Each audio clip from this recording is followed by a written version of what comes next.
Hello everyone. ఏపీలో ప్రస్తుతం AP రాజకీయాల్లో అలజడులు రేపేందుకు అంబటి రాంబాబు గారు అట్లానే మాజీ మంత్రులు కొంతమంది బూతుల పురాణం ఎత్తి సో అలజడులు రేపే ప్రయత్నం చేస్తున్నట్టు కూడా తెలుస్తోంది.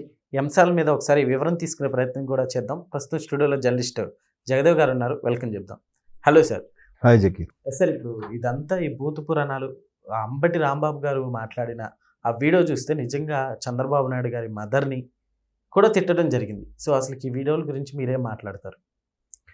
ఏం మాట్లాడతామంటే చిన్న మెదడు చిట్లింది, పెద్ద మెదడు పగిలింది, టోటల్గా మైండ్ దొబ్బింది అంటాడు ఏదో సినిమాలో ఆలీ డైలాగ్ అది. మరి అధికారం పోయింది, కనీసం డిపాజిట్లు కూడా చాలామందికి రాలేదు, ప్రతిపక్ష హోదా లేదు, నాయకుడు అనేవాడు బెంగళూరు అంట లండన్ అంట తిరుగుతున్నాడు, పట్టించుకునే నాథుడు లేడు. వీళ్ళకి చూస్తే మొత్తం కన్నాలే జల్లెడిలాగా. ఈ జల్లెడు వెళ్ళి సూదిని విక్రిస్తుంది, సూదిని ముట్టెనక ఒక కన్నం ఉందని. ఈ జల్లెడంతా కన్నాలే. ఇదిలా ఉంటే మహా మేధావులు పోటుగాలుగా మాట్లాడిన అనిల్ కుమార్ యాదవ్ గారు, కొడాలి నాని గారు, తర్వాత గుడివాడ అమర్నాథ్ గారు, రోజమ్మ, వీళ్ళందరూ మళ్ళీ తెరమరుగైపోతున్నారు. అప్పుడప్పుడు కనిపిస్తున్నారు, అమ్మ బతికే ఉన్నారా బాబు అని చెప్పడానికి. మేమే అధికారంలో 30 ఏళ్ళు ఉంటాము, మేము చేసిన బటన్ నొక్కి చిల్లర పడేస్తే మనతోనే ఉంటారు. ఒకవేళ ఎవడైనా కేసు పెట్టినా మాతో పాటు నువ్వు తిన్నావుగా, నిన్ను అరెస్ట్ చేస్తారులే అని భయపెట్టించడానికి వాళ్ళు ఎవరు గూఢచార వ్యవస్థ వాడుకున్నారు. వాలంటీర్లని ప్రతి ఇంటికి కార్డు తీసుకెళ్ళిగో, ఈ సంవత్సరం నీకు ఇది వచ్చిందా, టోటల్గా 1,00,000 వచ్చింది చూడు, జగన్ నీకు 1,00,000 రూపాయలు ఇచ్చాడు అని చెప్పడం. రేపు పొద్దున కేసు అయితే నువ్వు వస్తావురా అనే భయపెట్టేలా మాట్లాడటం. ఇవన్నీ మనం ఒక స్టేబుల్ చేసేసాం, ఒక ప్లాట్ఫామ్ డిసైడ్ చేసుకున్నాం, తిరుగులేదు, మనదే. సర్వేలతో కూడా భయంకరమైన సర్వేలు చేయించేసుకొని డబ్బులు ఇచ్చి మనదే వస్తుంది, కూటమి రాదు అని మాట్లాడి చేయించడం. ఇది ఎవరు ఐపాక్ టీం ఒక ఆఫీస్కి వెళ్ళి సభాష్ అని ఈయన ఇదిలాగా ముఖ్యమంత్రి హోదాలో ఉండి జగన్మోహన్ రెడ్డి గారు వెళ్ళి వాళ్ళకి అభినందన తెలియజేయడం, అంత మసిపూసి మారేడుగా చేస్తే వాస్తవం ఒకటి ఉంటుంది కదా. ఒక్కసారి అదేదో సామెతలాగా ఏనుగు గ్యాస్ వదులుతుందని 7 ఊర్లు ఖాళీ చేశారంట. అది చివరికి తోకెత్తి తుస్సుమందంట. అలాగా 11కు పరిమితం అయ్యేసరికి సౌండ్ లేదు, ఒక భయము, ఒక్కొక్కడు బయటికి రాలేదు. కొడాలి నాని ఇంటి మీదకి ఆ లోకల్గా ఉండే యూతులే కోడిగుడ్లు టమాటాలు తీసుకెళ్తే బయటికి రాలే. నిజంగా ఆయనకి అంత ఆదరణ ఉంటే ఇరుగు పొరుగులు వచ్చే ఏంటి పని అని అడుగుతారా లేదా? ఆయనకంటూ ఒక సైన్యము, జగనన్న అంటే ఒక ప్రేమ పిచ్చి ఉన్నవాళ్ళు వచ్చి అడ్డుకుంటారా లేదా? ఎవ్వడు రాలేదే. సో అట్లాంటి వాళ్ళందరూ తెరమరుగైపోయారు. ఇప్పుడు కూటమి ప్రభుత్వం అసలు వీళ్ళు పట్టించుకోవట్లే.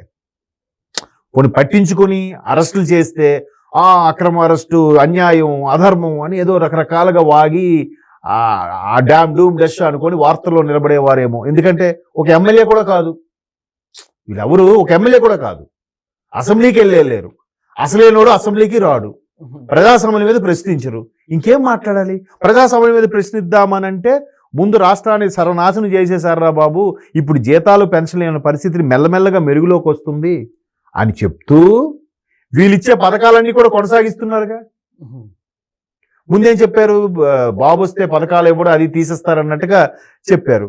ఇప్పుడు ఆయన వాటితో పాటు అదనంగా ఈ బస్సు ఒకటి, గ్యాస్ది ఒకటి, అవి కూడా 1 by 1 ఇచ్చేస్తున్నాడు. రేపు మార్చిలోనో ఏప్రిల్లోనో ఏ జగన్మోహన్ రెడ్డి గారు అయితే ఇల్లు కట్టాము ఇస్తామని ఊరించి ఇవ్వకుండా ఉంచేశాడో అవన్నీ ఇప్పుడు ఈ ప్రభుత్వం పూర్తి చేసి ఇవ్వబోతుంది. అందులో వైసీపీ కార్యకర్తలు కూడా ఉన్నారు. ఇంకెళ్ళకి మచ్చలేం దొరకట్లేదు. దొరకపోయేసరికి ఏం కడుపుమంట రగిలిపోతుంది. ఎలాగ మన వార్తలో నిలబడాలి? వార్తలు అంటే బూతులే. మనిషికి రాజకీయం చేయడం చేత కానప్పుడు, లీడర్షిప్ క్వాలిటీస్ లేనప్పుడు, సంయమనం కోల్పోయినప్పుడు, విజ్ఞత క్షీణించినప్పుడు బూతులే వస్తాయి. ఇవేవి లేవు వాళ్ళకి. వీళ్ళు చేసేటప్పుడు అన్నీ పనికిమాలిన పనులు చేసేసి ఇప్పుడు అన్యాయం అని చెప్పి అంటే అలాగని ప్రభుత్వం కూడా పట్టించుకోవట్లేదు. వీళ్ళు అరెస్టులు గట్రా చేయట్లే. చేస్తే ఇప్పటికి జైల్లోని ఫుల్ అయిపోతుంది, వేరే విషయం. వాళ్ళు ఎంతసేపు ఎంఓఎల్ చేసుకుందాం, అభివృద్ధి చేసుకుందాం, అక్కడ ఇంటర్నేషనల్ ఎయిర్పోర్టు, ఇక్కడ గూగుల్ డేటా, అక్కడ అమరావతిలో యూట్యూబ్ సెంటర్ లేకపోతే ఏ సెంటర్ ఇవి వెళ్ళిపోతున్నారు వీళ్ళు. అరే మనల్ని పట్టించుకోవట్లేదు, మన మీద ఒక కేసు వేసినా బాగున్ను, కనీసం వార్తల్లో ఉంటాయి అనే చిల్లర ఆలోచనతో చేసిన పనులే ఈ రెచ్చగొట్టడము. బూతులు మాట్లాడితే ఎవడని ఫీల్ అవుతాడుగా. అంటే మామూలు మాటలు చేత కానప్పుడు బూతులే వస్తాయి. ఆ బూతులు మాట్లాడితే ఇప్పుడు మళ్ళీ మనం ఇలా మాట్లాడుకుంటాం, లేకపోతే అలా మాట్లాడుకుంటాం, లేకపోతే అంబటి రాంబాబు గురించి మనం ఎందుకు మాట్లాడుకుంటాం కదా. ఈ వార్తల్లో నిలబడాలి, ఫ్రీ పబ్లిసిటీ కావాలి, చిల్లరగా మాట్లాడాలి, ఇదే కాన్సెప్ట్. సో గతంలో కూడా జగన్మోహన్ రెడ్డి గారు చాలా సందర్భాల్లో సోషల్ మీడియా ట్రోల్ అయిన అంశం ఏంటంటే ఎవరైనా స్పీచ్లో మాట్లాడితే చంద్రబాబు నాయుడిని తిట్టమని చెప్పండి అని చెప్పేవాడట. ఒకసారి రోజా గారే మాట్లాడుతుంటే వెళ్ళి ఈయన ఎవరో వచ్చి ఇలా పిలిస్తే వెళ్తే ఆయన చెప్తే ఆయన వెళ్ళి రోజా గారి చెవిలో చంద్రబాబు గురించి మాట్లాడమని చెప్తున్నారు అన్నగారు, తిట్టమని చెప్తున్నారు అని చెప్తున్నాడు. అది మైక్లో వెలువడుతుంది. అది మీరు కావాలంటే యూట్యూబ్లో కూడా చూడొచ్చు, ఆ వీడియో ఉంది. సో ఇంకా చంద్రబాబు నాయుడిని ఎవడు తీడితే వాడు అమ్మయ్య జగన్మోహన్ రెడ్డి గారికి సాటిస్ఫై చేసినట్టు అనమాట. సో ఇప్పుడు కూడా చంద్రబాబు నాయుడు గారిని ఏం అనలేక చేయలేక వాళ్ళ తల్లిని, అంతకుముందు అసెంబ్లీ సాక్షిగా తన భార్యని విమర్శించారు. రెడ్ బుక్, ఎందుకు మీకు రెడ్ బుక్ అంటే అంత భయం? ఒకప్పుడు ఆ రెడ్ బుక్ లోకేష్ పేరు ఎత్తడానికే నచ్చని మీరు ఇప్పుడు పదే అదే ఉచ్చరిస్తున్నారు. ఎందుకు అదే ఎందుకు భయపడుతున్నారు అంటే ఖచ్చితంగా ఒక రకమైన దాన్ని ఏమంటారు న్యూనతా భావంలోకి వెళ్ళిపోతున్నారు. ఏం చేయలేక అరే ఈ ప్రభుత్వం మీద యాంటీగా చెప్దామంటే అసెంబ్లీకి వెళ్ళి గొడవ చేద్దామన్నా అవకాశం లేదు, అసెంబ్లీకి వెళ్ళలేరు. పోనీ కార్యకర్తలు వేసుకొని మొత్తం దేశం అంతా రాష్ట్రం అంతా రాస్తారోకోలు చేద్దామంటే అంతమంది కార్యకర్తలు లేరు. ఎవరికైనా డబ్బులు ఇచ్చి తేవాలి, ఎవరి పనుల్లో వాళ్ళు ఉన్నారు. ఒక్కసారికి 5 ఏళ్ళుగా రిలీజ్ అయిన బ్యాచిలర్ డిగ్రీస్ చేసిన అందరూ కూడా ఎవరు ఉద్యోగాలు తాపత్రయాలు వాళ్ళు ఉన్నారు. కుర్రోళ్ళ సంఖ్య లేదు. ఇప్పుడు ధర్నా డబ్బులు 500 రూపాయలు బిర్యానీ ప్యాకెట్ ఇస్తే వాళ్ళు లేరు. ఎట్లా మరి? బూతులు తిడితే కదా సెంటర్ ఆఫ్ అట్రాక్షన్. ఒక సభలోకి వెళ్ళిన తర్వాత గట్టిగా మాట్లాడితే ఎవడో తాయిసి వచ్చాడు అడుగు చూస్తామో చూడమా. అదే డిగ్నిఫైడ్గా ఉన్నవాడు చూస్తాం మనం, వాడు ఎవడో బాగున్నాడు అంతవరకే. అదే ఎవడైతే కేకలేస్తున్నాడో అరే ఇడెవడో పిక్చర్లాగా ఉన్నాడు, ఇడెవడో తాయిసి వచ్చినట్టున్నాడు అనుకుంటాం అనుకోమా.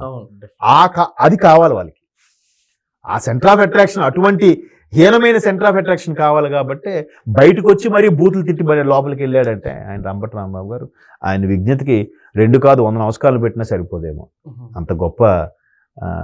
మరి అటువంటి సంస్కారంగా పెంచిన వాళ్ళు గొప్ప వాళ్ళనే మనం అనుకోవాలి అంతే.